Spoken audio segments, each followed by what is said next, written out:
कैसे हो आप सब। आई होप आप सब अच्छे होंगे और मज़े में होंगे और वेलकम है आप सभी का। आज की इस वीडियो में बात करेंगे क्रिप्टो मार्केट के बारे में। आज था संडे और आपको पता है वीकेंड्स पे ज़्यादा कोई वॉल्यूम मार्केट में आता नहीं है। और जैसा हमने मॉर्निंग में डिस्कस किया था कि बिटकॉइन, आप देख रहे हो मार्च मंथ में जो क्लोजिंग हमको मिली है मार्च मंथ की, वो $28,000 पे मिली है और 28,400 पे क्लोज किया। अभी 28,150 के करीब बिटकॉइन चल रहा है। अगर आप देखोगे 28,300-400 पे मॉर्निंग से ही बिटकॉइन बना हुआ था और अभी जो लेवल है यहाँ पे थोड़ा सा नीचे आया। जैसा हमने डिस्कस किया था, हमने ये भी किया था कि मार्केट नीचे जा सकती है। अभी बिल्कुल कुछ भी नीचे नहीं गया, बिटकॉइन अभी भी 28,000 पे टिका हुआ है। लेकिन बिटकॉइन आप देखो 12 अप्रैल की जो डेट है वो आप नोट कर लो, और जिस तरह से बिटकॉइन काफ़ी टाइम से 28,000 पे टिका हुआ है। आपको याद होगा 25,000 को जब ब्रेक करने जा रहा था बिटकॉइन, जब लास्ट ब्रेक करने से पहले बार जो ब्रेक कर रहा था बिटकॉइन, बार बार 25,000 को टच कर रहा था, रिजेक्शन मिल रहा था, फिर 25,000 पे जा रहा था, फिर 24,900 पे आ रहा था। उसके बाद जो बिटकॉइन को रिजेक्शन मिला था बड़ा तगड़ा था। 25 से सीधा कहाँ आए थे, 19 पे। अब 28 पे टिका हुआ है। 28 पे आता है तो फिर 27 पे आ जाता है, 28 पे जाता है फिर 27 पे आ जाता है। ऐसे गेम चल रहा है ना। 29 का ऑलरेडी हाई लगा रखा है, मतलब 29 को अभी तक ब्रेक करके 30-32 की जो रेंज है वो अभी तक नहीं दिखा पाया है। तो डेफिनेटली 12 अप्रैल भी आ रही है, सीपीआई डेटा की डेट है, और मार्केट में एक डंप वाला जो गेम है 12 अप्रैल से पहले आपको देखने को मिल सकता है। और ये इससे पहले बिटकॉइन हो सकता है, आज 28 पे चल रहा है ना, हो सकता है आने वाले 12 अप्रैल से पहले बिटकॉइन आपको 25,000 के भी दर्शन करा दे, है ना। ये हमारा रिसर्च है, हमारा एनालिसिस है, ठीक है। आप ट्रेड ले रहे हैं, आप बाय सेल कर रहे हैं, तो अपनी जो रिसर्च है वो ज़रूर कीजिएगा। लेकिन हाँ, जिस तरह से मार्केट चल रही है तो ऑलरेडी आप देखो 19,000 से हम 28,000 पे आए हैं, तो अभी एक करेक्शन दिखा नहीं है। तो मुझे लगता है ठीक है, मार्केट में भी आपको करेक्शन देखने को मिलेगी। बिटकॉइन 25,000 तक की जो रेंज है वो हमको दिखा सकता है। उसके बाद हम जो है फिर से जाएंगे, क्योंकि ऑलरेडी 26,600 तक के लो भी लगा रखे हैं, है ना। 26,600 के ऑलरेडी लो लगा के आया है, और उसको जब ब्रेक करेगा 26,000 के लेवल को, तो डेफिनेटली 25,000 तक हम देख पाएंगे बिटकॉइन को, है ना। तो तैयार रहिए, पंप एंड डंप की जो राइड है वो 12 अप्रैल से पहले देखने को ज़रूर मिलेगी। तो सबसे पहले बात करेंगे लॉन्ग एंड शॉर्ट रेशो के बारे में। जी हाँ, यहाँ पे मैंने 4 आवर का पीरियड सिलेक्ट किया है, और आप यहाँ पे चाहे तो 5 मिनट, 50 मिनट, 30 मिनट हर डेटा चेक कर सकते हैं। और ये डेटा चेंज होता रहता है। लॉन्ग एंड शॉर्ट का जो डेटा है वो मार्केट पे डिपेंड करता है ना, मार्केट में के अकॉर्डिंग चलता है। और अगर आप देखो अभी मार्केट नीचे गिरी है, बिटकॉइन 28,150 के लेवल पे चल रहा है, तो यहाँ पे जो लॉन्ग्स की पोजीशन है, अगर आप पिछले 4 घंटे से भी देखोगे, है ना, तो लॉन्ग्स की पोजीशन काफ़ी अच्छी चल रही थी। मतलब 52, अगर आप देखो बीटीसी की अगर मैं बात करता हूँ, 52, 54, 53% यहाँ पे बाइनेंस के ऊपर, है ना। तो मोस्टली शॉर्ट्स वाली भी हैं, लॉन्ग वाली भी हैं। बिटफिनिक्स की जहाँ तक मैं बात करता हूँ 61% शॉर्ट में है ना। तो लॉन्ग शॉर्ट रेशियो अगर आप देखो कितनी तेज़ी से यहाँ पे चेंज होता है ना। अगर आप यहाँ पे DYDX की बात करूँ तो 82% यहाँ पे शॉर्ट्स। अगर आप ये देखो 5 मिनट का पीरियड है यहाँ पे, ठीक है। अगर मैं पिछले 4 घंटे का यहाँ पे देखूँ, तो 4 घंटे में अगर आप देखो जो पोजीशंस हैं, तब भी यहाँ पे लॉन्ग एंड शॉर्ट की इक्वली हैं। ज़्यादा ना तो लॉन्ग है ना ज़्यादा शॉर्ट्स हैं।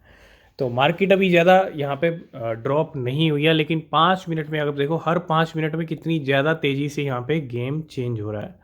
मैं आपको ये नहीं कहूँगा कि सिर्फ इसी डेटा के अकॉर्डिंग जो है आप ट्रेड करो, नहीं।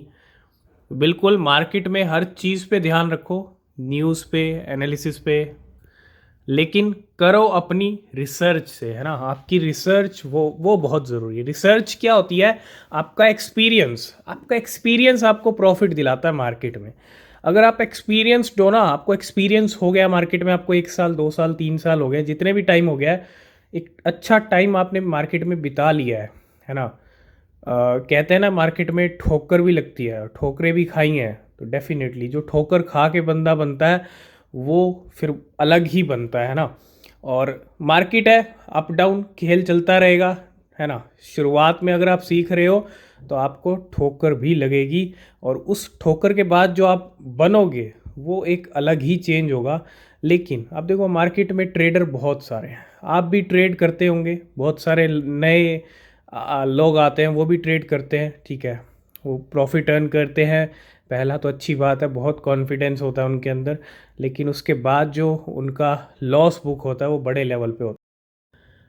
तो मार्केट में ट्रेड हर कोई करता है ना, आप भी ट्रेडर होंगे, लेकिन एक बात हमेशा याद रखिएगा, ट्रेड करना ज़रूरी नहीं है, ट्रेडर बनना ज़रूरी नहीं है। सबसे ज़्यादा ज़रूरी होता है एक ट्रेडर के लिए, वो होता है प्रॉफिटेबल ट्रेडर। जी हाँ, चाहे आप डेली ट्रेड कीजिए, चाहे आप वीक में 2 बार कीजिए, चाहे आप वीक में 1 बार कीजिए, लेकिन जब भी कर रहे हैं वो ट्रेड आपकी प्रॉफिटेबल होनी चाहिए। यानी जो कंसिस्टेंसी है प्रॉफिट अर्न करने की, है ना। ये नहीं कि आपने एक ट्रेड में प्रॉफिट अर्न कर लिया, उसके बाद 5 ट्रेड आपने लगातार लॉस में बुक कर दी, है ना। वो चीज़ नहीं चलेगी मार्केट के अंदर। आपको आप एक सक्सेसफुल ट्रेडर तभी कहलाओगे जब आपकी ट्रेड में कंसिस्टेंसी होगी, और वो कंसिस्टेंसी होनी चाहिए प्रॉफिट अर्न करने की, है ना। कि ट्रेडिंग में आप कितना प्रॉफिट अर्न कर रहे हो, जब भी आप ट्रेड कर रहे हो कितनी कंसिस्टेंसी है आपकी ट्रेड में। मैं ये नहीं कहता हर ट्रेड आपकी प्रॉफिटेबल रहेगी, लेकिन जो कंसिस्टेंसी है वो आपकी 90% तक रहनी चाहिए। यानी आप अगर 1 मंथ में जितनी भी ट्रेड कर रहे हो उनमें से लॉस वाली जो ट्रेड्स हैं वो बिल्कुल कम होनी चाहिए, है ना। 1 to 2% लगा लीजिए, क्योंकि अगर ऐसे रिजल्ट आपको दिखने लग गए तभी आप हो एक प्रॉफिटेबल ट्रेडर और एक, है ना, सक्सेसफुल ट्रेडर। तो मार्केट में सक्सेसफुल ट्रेडर बनिए, सिर्फ ट्रेडर नहीं, प्रॉफिटेबल ट्रेडर बनिए और कंसिस्टेंसी को मेंटेन रखिए। ट्रेडर बनना बड़ी बात नहीं होती, प्रॉफिटेबल ट्रेडर बनना बहुत बड़ी बात होती है ना। तो फोकस रखिए अपने प्रॉफिटेबल ट्रेड्स के ऊपर, कि आप जितनी भी ट्रेड ले रहे हो उसमें सिर्फ आपको प्रॉफिट बुक करना है, ठीक है। और कभी भी ओवर ट्रेडिंग मत कीजिए, बैक टू बैक ट्रेड मत कीजिए, ठीक है। जब समझ आए कि यहाँ पे ट्रेड का मौका है, आपको दिख रहा है, तभी आप ट्रेड लीजिएगा, वरना कोई ज़रूरत नहीं है। नेक्स्ट अपडेट है बेबी डॉज कॉइन की तरफ से। आपको पता है बेबी डॉज का भी बर्न पोर्टल आ चुका है, जिस तरह शिबा इनू आया था। लेकिन बेबी डॉज का बर्न पोर्टल अगर आप देखो ज़्यादा टाइम लॉन्च हुए नहीं हुआ है, ठीक है। स्टार्टिंग में अभी अच्छी खासी बर्निंग कर रहा है बेबी डॉज कॉइन का बर्न पोर्टल।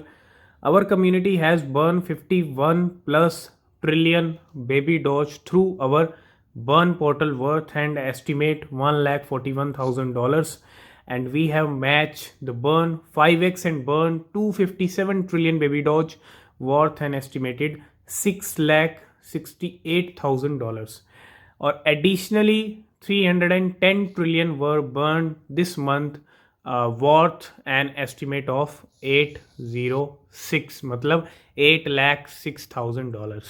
अगर आप देखो टोटल जो बर्न्स हुए हैं वो काफ़ी बड़े लेवल पे ट्रिलियंस में बर्निंग हो गई हैं, है ना। 310 ट्रिलियन टोकन बर्न हुए हैं, और कुछ बर्न पोर्टल, और यहाँ पे अगर आप देखो बेबी डॉज कॉइन की बर्निंग अभी भी ट्रिलियंस में हो रही है, लेकिन अच्छा नंबर है ना। 200 300 400 ट्रिलियन अगर हो रहा है तो अच्छा नंबर है, ठीक है। क्वाड्रिलियन में सप्लाई है, लेकिन अगर ये नंबर बढ़ता है तो डेफिनेटली अच्छी बात है ना। अगर नहीं बढ़ता, क्योंकि जैसे शिबा इनू का बर्न पोर्टल आया, शुरू में काफ़ी अच्छी बर्निंग हुई, लेकिन उसके बाद एक तरह से ठप पड़ गया। तो ज़रूरी है ये कंसिस्टेंसी कायम रहे बर्निंग की बेबी डॉज कॉइन के लिए। अगर रहेगी तो अच्छा फ्यूचर रहेगा बेबी डॉज कॉइन के लिए। लास्ट एंड फाइनल में हम बात करेंगे BNB के बारे में। ये आप देख पा रहे हो क्वार्टरली बर्न्स, जो लास्ट क्वार्टरली बर्न हुए थे BNB, उसका यहाँ पे अपडेट है, जो आया था 13-14 जनवरी के करीब। यानी अक्टूबर नवंबर दिसंबर उन 3 महीनों में जितनी बर्निंग हुई उसका रिजल्ट आया जनवरी के अंदर।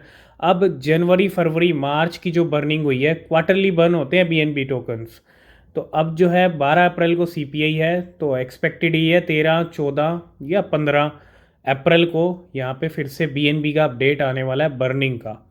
पिछली बार 20 लाख बर्न हुए थे, कितने टोकन्स बर्न हुए थे? 20 लाख बीएनबी, है ना। और अप्रोक्सीमेटली अगर हम बात करें $617 मिलियन के ये बीएनबी थे। 1.3% सप्लाई थी टोटल। और अगर आप देखो यहाँ पे सारी बर्निंग्स हैं, अब तक 22 क्वार्टरली बर्न हो चुके हैं, 22 बार, है ना। आप देखो पहली बर्निंग में, पहले क्वार्टरली बर्न्स में कितने बीएनबी बर्न हुए, 9 लाख बर्न हुए। हर क्वार्टरली बर्न का आपको अपडेट मिल जाएगा, ठीक है। अब बाइनेंस सीजी बार बार यहाँ पे 4 का अपडेट दे रहे हैं, है ना। मार्केट का डंप हमको देखने को मिल सकता है, पहले गेम हो सकता है। उसके बाद अगर बिटकॉइन 30-32 की राह पे चलता है तो डेफिनेटली हम जल्दी बीएनबी को $400 पे देखेंगे। और जैसे ही अपडेट आएगा बर्निंग का, है ना, क्योंकि आप लेके चलिए 13 से 15 अप्रैल की डेट लेके चलो। 13 से 15 अप्रैल को यहाँ पे हमको ये जो क्वार्टरली बर्न्स का जो अपडेट है वो मिलने वाला है बीएनबी का।